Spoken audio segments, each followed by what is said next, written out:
Good afternoon, class. This is Political Science 475.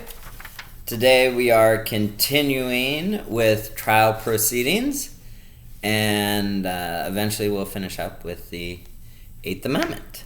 All right, so to start off with, we're going to take a look at the Confrontation Clause. And my daughter Natalie is here with us today. Hello. To provide responses and make this more dynamic than me just talking the entire time. So, anyway, the Sixth Amendment states that the accused shall be confronted with the witnesses against him. This is called the Confrontation Clause, right? So, first, right off the bat, the right to confrontation generally prohibits trials in absentia. That means when you're absent. But there are limits to this right, as illustrated in the case Illinois versus Allen, 1970. Now this case has been relegated to a footnote in your current edition, which is a shame because it was a gem.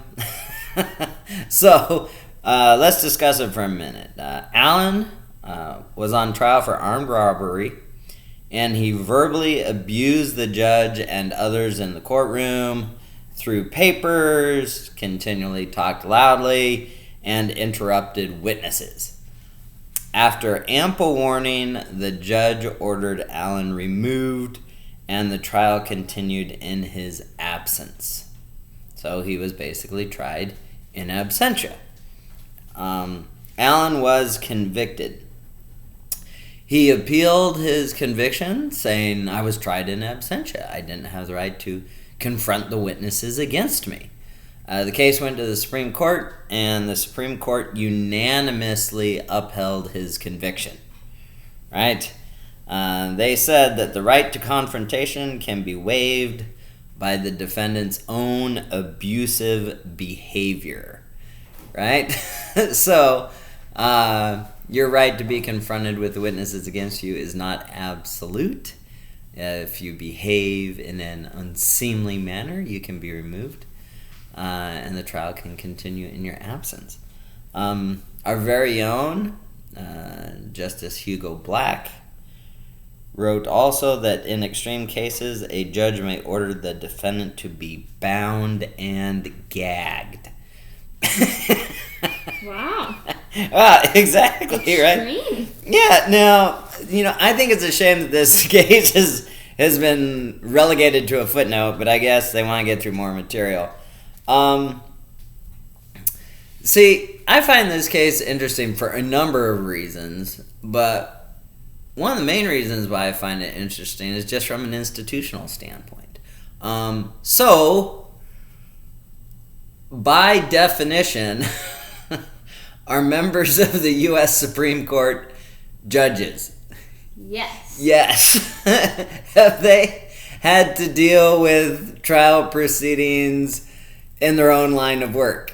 Uh-huh. Yes. And so, as you can tell, they don't have a lot of sympathy for someone who's interfering with those proceedings, right? That's making a mess of it. So they ruled unanimously against the guy, even though the Confrontation Clause, on its face, it clearly says that you have the right to be confronted with the witnesses against you. So, but they're by definition judges, and they've run trials before, and I think they're tired of messing around. Okay, now, what about the right to face your accusers in cases of rape or child abuse, right? Mm-hmm. See, this is more delicate because you're dealing with people who've been physically traumatized by the defendant a lot of the time, right? So in Coy versus Iowa, which was decided in 1988, the court struck down a system in which the child witness testified behind a screen. The child could not see the defendant but the defendant could see the dim outline of the witness and hear the testimony. The court ruled this arrangement was insufficient to satisfy the confrontation clause. Right? Remember how I got my PhD at Texas A&M? I do remember that. You do. That's where you were born. Yes. Right? So, Justice Scalia came and lectured there. And a lot of the time when justices lecture, they are sometimes given softball questions, easy questions, right? Yeah. So a classic softball question is, what was one of your favorite cases, right? Mm-hmm. When he is asked that question, guess which case Scalia answers? This one. This one, exactly, right? Why do you think Scalia liked this case and liked writing the opinion in this case? I think because it kind of brought into light sometimes the decisions that we make aren't the greatest, but they abide to our Constitution. Right, exactly, right? And so one of the reasons he liked this decision was it allowed him to go back to what the words actually mean. Confrontation. Con with Franz the forehead, right? So you have the right to be confronted with the witnesses against you, forehead to forehead. And when I heard him lecture at Texas A&M, he said, the confrontation clause requires confrontation, right? And he got pretty adamant about that, and he doesn't like procedural arrangements which reduce confrontation. And he said the confrontation clause requires confrontation, forehead to forehead, right? And so this allowed him to go back to the original meaning of the terms, right? It's also just classic Scalia in the sense that, a state had these procedural modifications that they thought, honestly, probably had a high level of support, right? Who doesn't feel sorry for rape victims and child abuse victims, right? Mm-hmm. But even though these procedural modifications may have had a lot of support, Scalia said, sorry, they don't satisfy the confrontation clause. If you want to change what the Constitution says, what do you need to do? Make an amendment. Pass a constitutional amendment. That is his answer to these things, right? He said, don't count on us to rule that this procedural modification is okay, because it is not. If you want to change what is meant by the confrontation clause, then you're going to have to do it through another constitutional amendment, not through language-stretching judges. Right? Mm-hmm. What do you think about his arguments? I mean, I think I voiced my opinion on this case before. I'm not sure if it was in this class. It's classic Scalia. Yeah. Yeah, it's classic Scalia. All right. Now, in another case, Maryland versus Craig, which was decided in 1990, and this one was 5-4. Really close. Ooh, yeah. The justices upheld the conviction of a woman on child abuse charges after a trial in which a 6-year-old witness testified on closed-circuit television. On the TV? They recorded Closed-circuit television. Yeah. So, O'Connor, for the majority, explained that the state's interest in child welfare could justify these procedural modifications. How do you suppose Scalia responded? Not positive. Not happy. He wrote a scathing dissent. It's the only type of dissent he writes. Right? Yeah. He wrote a scathing dissent, and he said, the plain meaning is clear. If you don't like it, persuade your fellow citizens and amend the Constitution. Right? But, see, he makes an interesting point. Do children sometimes lie? Yes. Yeah, they do. A lot. And they can be led in their questioning to give certain answers. So he said we should stick with the confrontation clause the way it's interpreted. And, if you want these types of procedural modifications, like allowing witnesses to testify on closed-circuit television, then pass a constitutional amendment. All right. Okay.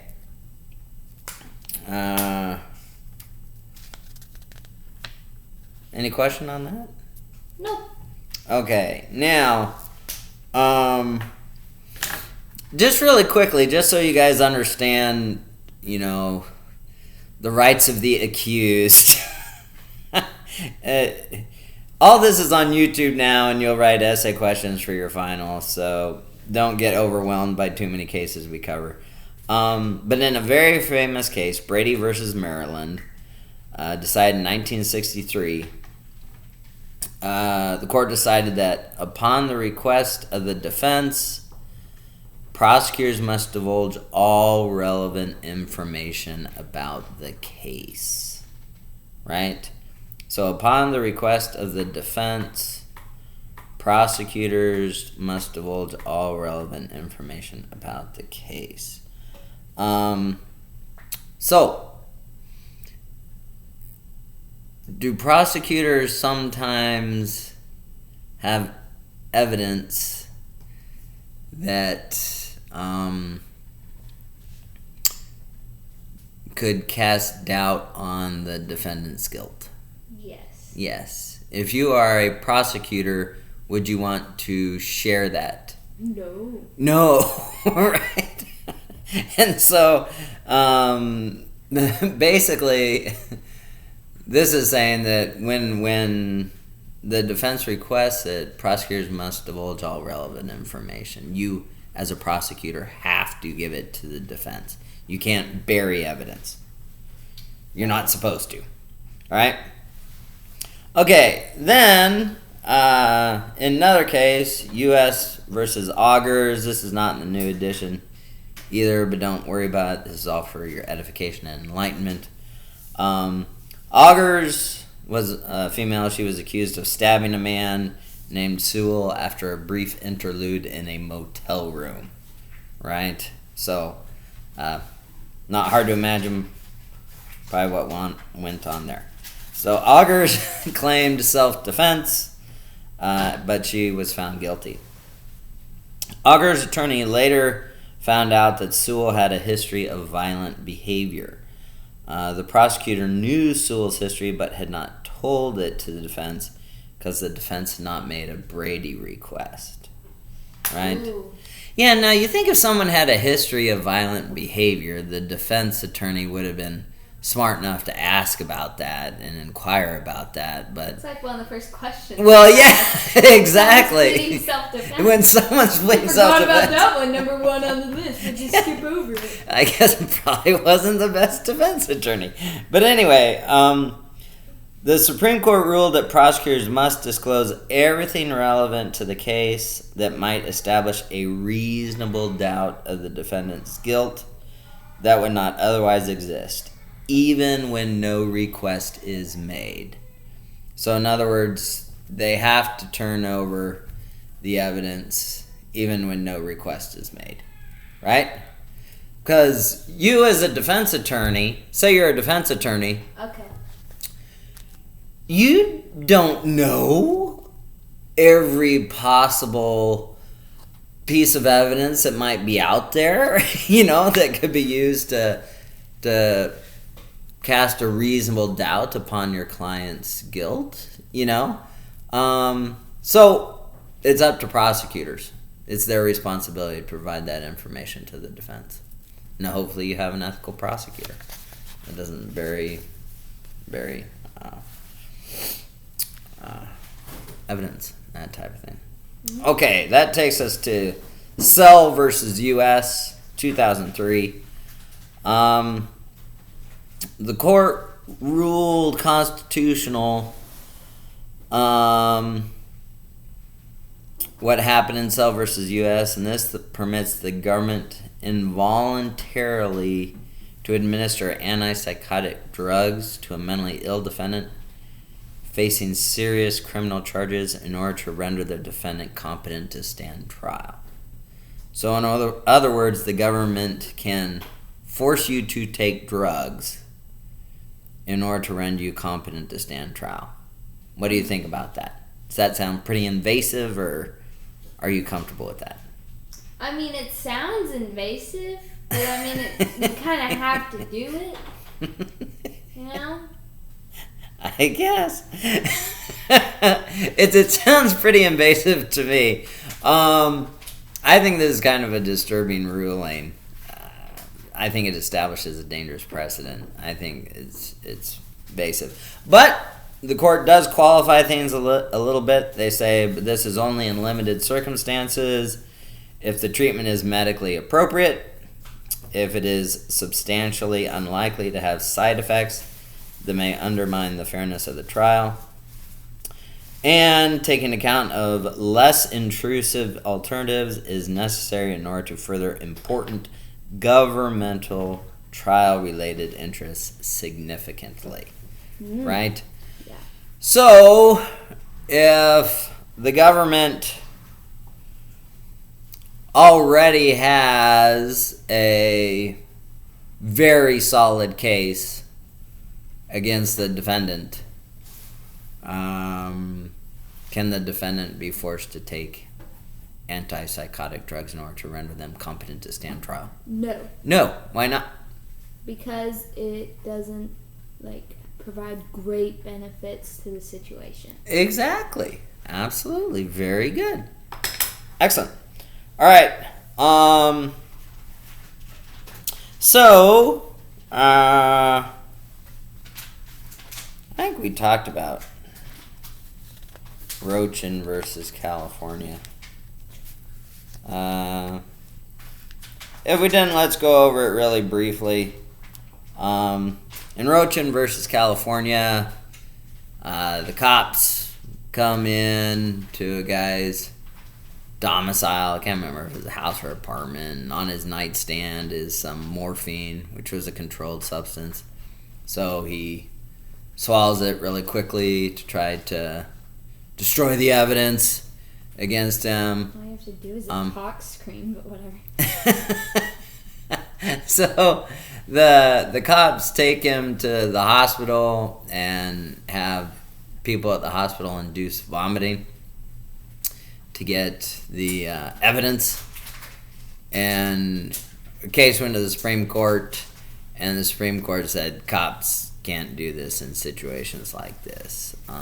They said it shocks the conscience, and this led to the shocked conscience rule. So, in general, can police act quickly without a search warrant to avoid the destruction of evidence? Yeah. Yes, they are. Without a search warrant, absolutely. To avoid the destruction of evidence. It's one of the exceptions to the warrant requirement. But here the court said, but that doesn't mean you can do things like make people throw up in order to get the evidence, right? So there are limits to evidence gathering there. All right. Now, in related cases, the court looked at things like blood sample of a drunk driver. Sometimes you have to act quickly to obtain the evidence. Otherwise, the body will take care of it. Will eliminate the alcohol eventually. So what about a blood sample? I think that's fair. Yeah. Is giving a blood sample a fairly routine medical procedure? Yes. Yes. And so even though people may not like it, some people don't like needles, right? But it's a fairly routine medical procedure, and the court said if the government has to take a blood sample to gather evidence against your will without a warrant, they can do that. All right. Makes sense. Exactly. Okay. Now, let's talk about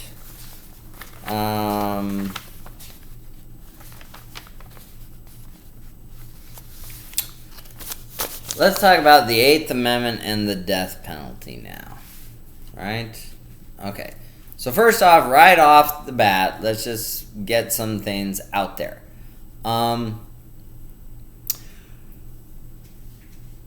Is the U.S. an anomaly when it comes to the death penalty?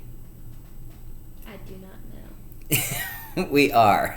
Basically, every other Western industrialized democracy does not allow the death penalty, right? And you can't be a member of the European Union if you have the death penalty in your country, right? Really? The EU? Yeah, the EU will not let you in if you have the death penalty in your country, right? So we are an international anomaly when it comes to the death penalty. It still has very high levels of support in the United States. But in the rest of the westernized world, it's not acceptable. So, all right. So now with that said, let's talk about how the court has looked at the death penalty. Earl Warren, in a non-capital case, meaning this wasn't a death penalty case. The case was Trop versus Dulles, 1958, and he was a deserter in the military, right? And he was being stripped of his citizenship. Yeah, and so it's kind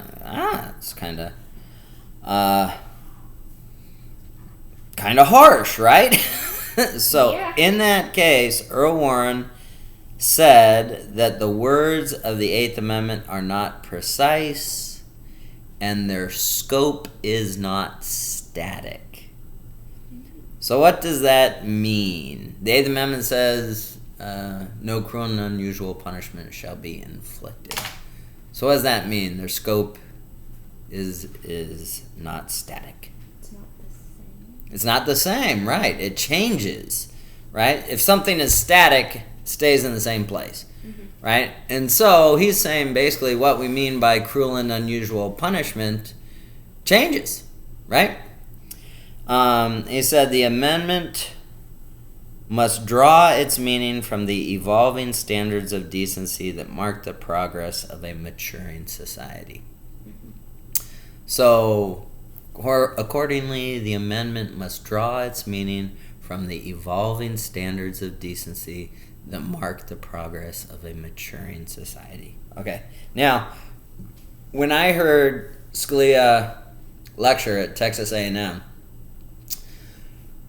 he quoted this word for word, right? And he hated it. Really?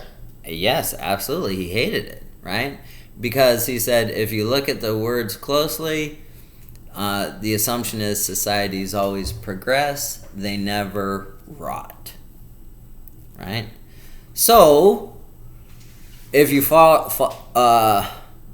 Earl Warren's approach, it must draw its meaning from the evolving standards of decency that mark the progress of a maturing society. If you follow Earl Warren's approach, as society progresses, the meaning of cruel and unusual punishment would change, but also, by extension, if it regresses, it would also change, right? So, yeah,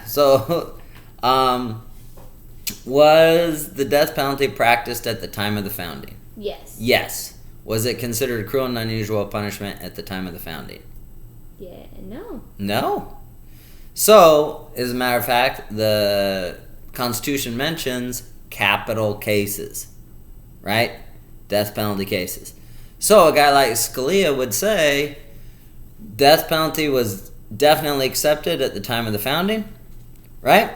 Yes. It was definitely accepted at the time the Eighth Amendment was written. And so, just because other countries think it's cruel and unusual punishment doesn't mean we should. You can pass a constitutional amendment saying, boy. well, yeah, I know, all this talking, right? And persuading your fellow citizens. He said you can pass a constitutional amendment, but don't ask them to find it to be cruel and unusual punishment. They ask us to do so much stuff with these amendments. Yeah, I know. Always amending. All right. But I think he makes a very valid point, right? Warren assumes societies always progress, they never rot. So, if the words of the Eighth Amendment are allowed to change depending on how society changes, then if we rot as a society, could we start cutting out people's tongues for lying under oath?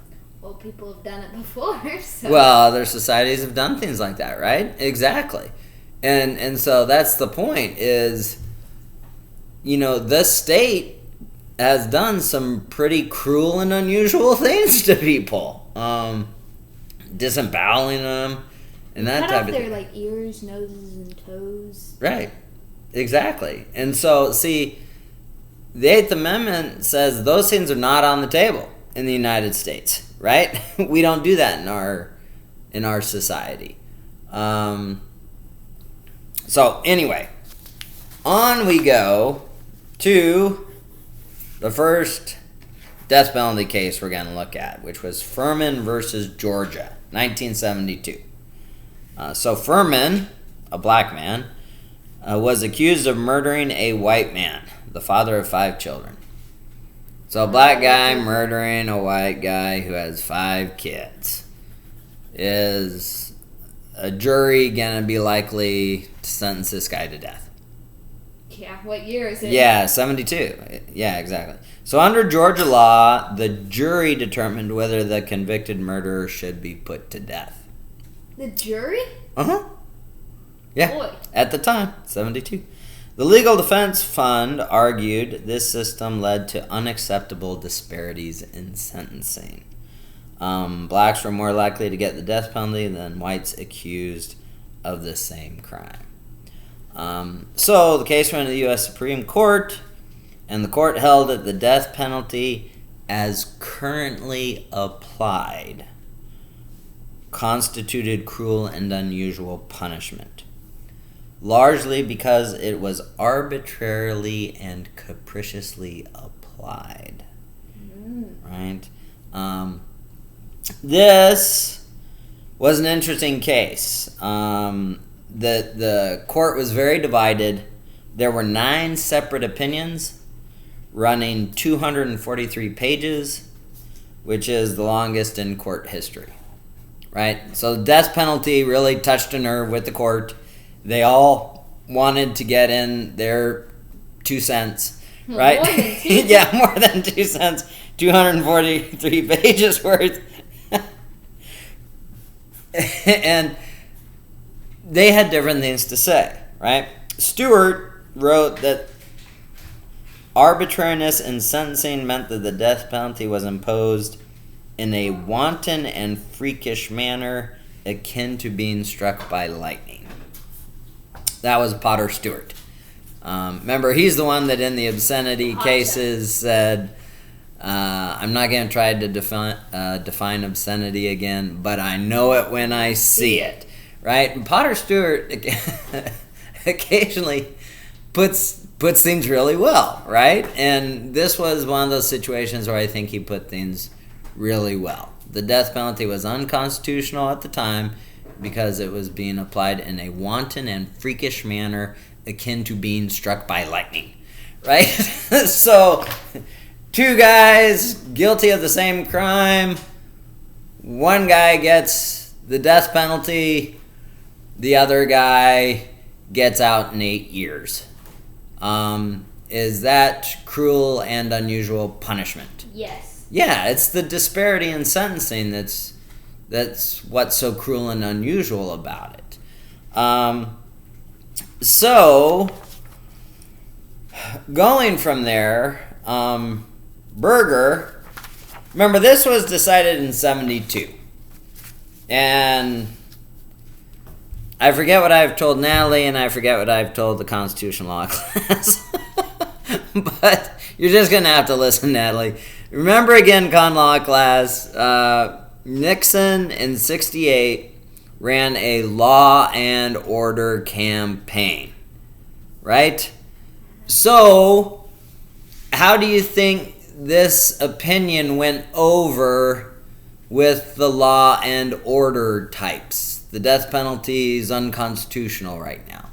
Not that great. Not great, exactly, right? So Berger, who was the Chief Justice and a Nixon appointee, Blackmun, Berger, Powell, and Rehnquist. Those are your Nixon appointees. So Berger was Chief Justice, Nixon appointee. In his opinion, he suggested that it may be possible for states to rewrite their laws to meet the court's objections, thereby making capital punishment constitutional, right? So he's in essence inviting the states to revisit how they apply the death penalty. You know, the trials and the sentencing and everything like that, right? It's kind of an invitation to override the court's decision, right? No one's going to take that invitation. No. The states did, absolutely. Oh, wow. Yeah, so Georgia did just that. Georgia likes the death penalty. Remember, they were at issue in the first one, Furman versus Georgia. So Georgia rewrote their death penalty laws, and what they came up with was the bifurcated trial, right? So a bifurcated trial has two stages. The first is the trial, and during the trial, guilt or innocence is determined, right? Then, if the person's found guilty, then you have sentencing. So it's separate from guilt or innocence, right? So first thing we just determine, did the person do it, right? Yeah. Then if the person's found guilty, then there's a second part, and that's the sentencing trial, right? So during sentencing, the defense prevents mitigating factors. Now, what do you suppose are some mitigating factors? I do not know. Well, just think, you're a defense attorney. Why should your client not get the death penalty? Because he did it in self-defense. Okay, self-defense, that's good. You should have brought that up in the trial stage, though, because you could have gotten him off for that. He's guilty. Oh, he's guilty? He's guilty. Maliciously guilty? Well, he's guilty. Oh, okay. He has a family. Okay. Yeah. Okay, sure. Upstanding member of the community. This is the only thing he's ever done wrong. Anyway, yeah, you can try that. But traditional mitigating factors are age. Yeah. So if I'm really young. Yes. So what if I was 18? Yeah, barely turned 18, young and inexperienced, naive. Yeah. Absolutely. My brain hasn't fully developed. No, it hasn't actually. It hasn't fully developed yet. Psychiatric reports, those types of things. So, the defense presents any mitigating factor it thinks is mitigating will reduce the sentencing, right? So that their client does not get the death penalty.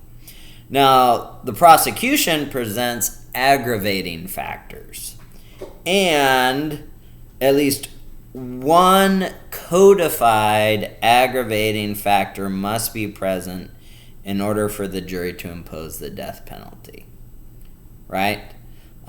So, examples are killing a judicial officer or a district attorney for exercising their official duty. Uh-oh. Another, murders that were outrageously wanton, vile, horrible, etc. Like you Like a serial killer. Yes. You're killing up multiple people and keeping them in your freezer. Or you lock them up in the basement for 3 months before you kill them. Just really bad stuff. Also, murder for hire is... Assassins. Well, that's gonna be really bad, right? Because that's as premeditated as it gets, right? Murder for hire. You can't claim it was a crime of passion. Oh, I found my wife in bed with another man, and I was so overcome with rage I killed them both. See, that'd be a crime of passion, and that'd be a mitigating factor, right? Murder for hire is as premeditated as it gets, so that's a problem. Okay, so you get the bifurcated trial? Yeah. Yep. Guilt, number 1, the actual trial, guilt or innocence is determined. Second stage, sentencing. Defense presents mitigating factors. The prosecutors present aggravating factors, at least one of which must be codified. You know what I mean by codified? Okay. It means in the code, listed, right?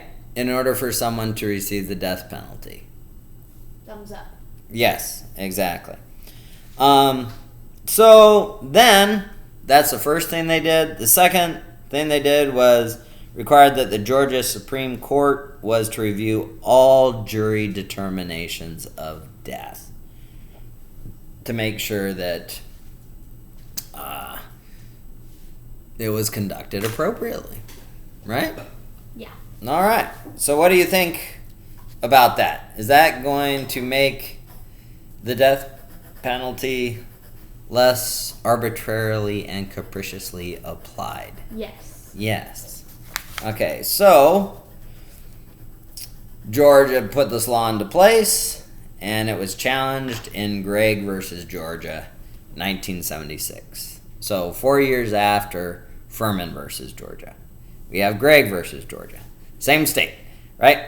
So for 4 years was the death penalty basically not being applied in the Constitution, in the United States. Correct, exactly. Then in Gregg versus Georgia, they said we changed our laws and we want to be able to use the death penalty.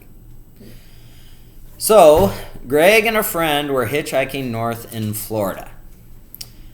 2 men picked them up, and the 4 were later joined by another passenger who rode with them as far as Atlanta. The 4 then continued to a rest stop on the highway. The next day, the bodies of the 2 drivers were found in a nearby ditch. Ooh. The individual that was let off in Atlanta identified Gregg and his friend as possible assailants. Gregg was tried under the new system and sentenced to death. Case went to the Supreme Court, and the court found the law constitutional. The new law removes arbitrary and capricious elements of sentencing. So, what do you think about that? I mean, it all depends if you think the death penalty is okay or not. Yeah, that's the thing is, again, it depends on exactly what survey you look at and things like that, but there's still high levels of support in the United States for the death penalty. That's just what, just let the answering machine pick it up or whatever. Still high levels of support for death penalty in the United States. Surprising. Yeah, I don't know exactly why. Maybe it's an eye for an eye, tooth for a tooth. I don't know. But anyway, my phone. Okay, going there. Now, Thurgood Marshall wrote an interesting dissent, right?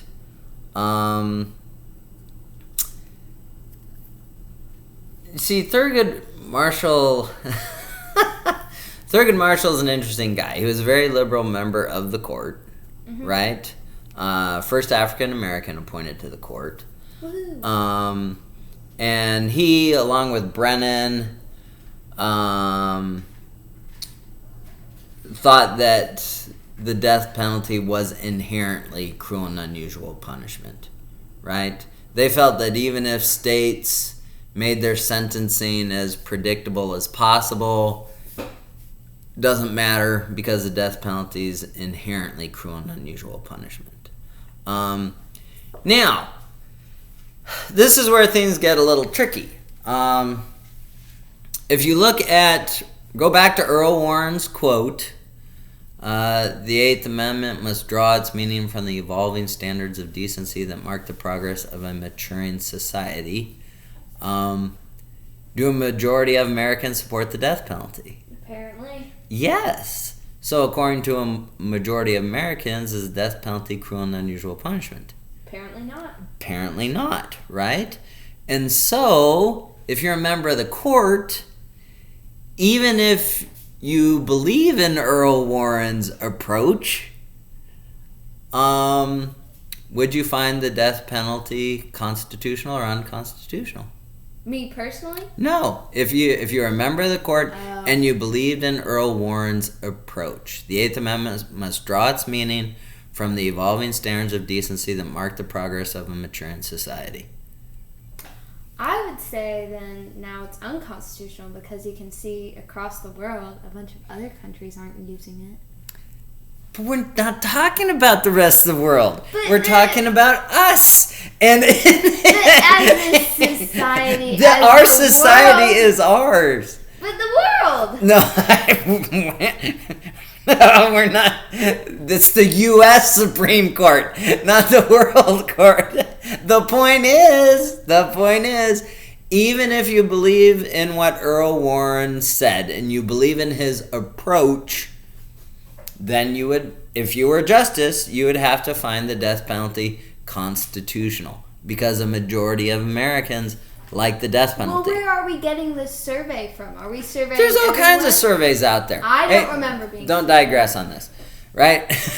So the point is, Thurgood Marshall dissented, and he said, true, it looks like a lot of Americans like the death penalty, and a number of state legislatures changed their laws so that they could continue to have the death penalty. And the federal government allows for the death penalty in hijacking cases. So it looks like a lot of people like the death penalty, but they're uninformed. And if they knew more about the death penalty, they'd be opposed to it and how it was applied. Is that a very elitist opinion? Yes. It is. Actually, it is, like I said, which is fascinating coming from Thurgood Marshall, right? He's like, yeah, a lot of Americans appear to like the death penalty, but their opinion doesn't really matter because they're not well informed, and if they knew more about the death penalty, they'd be opposed to it.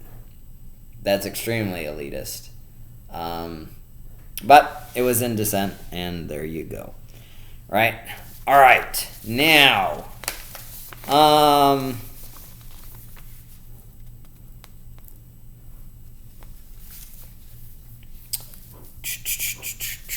that actually is a good spot to end for today. Well, actually, let's just go a little longer, and maybe the next video will be a little shorter. Okay.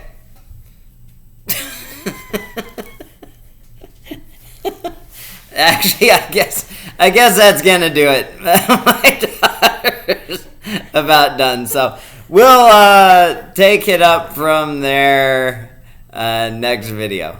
Take care, guys. Hope you're doing well. Bye-bye.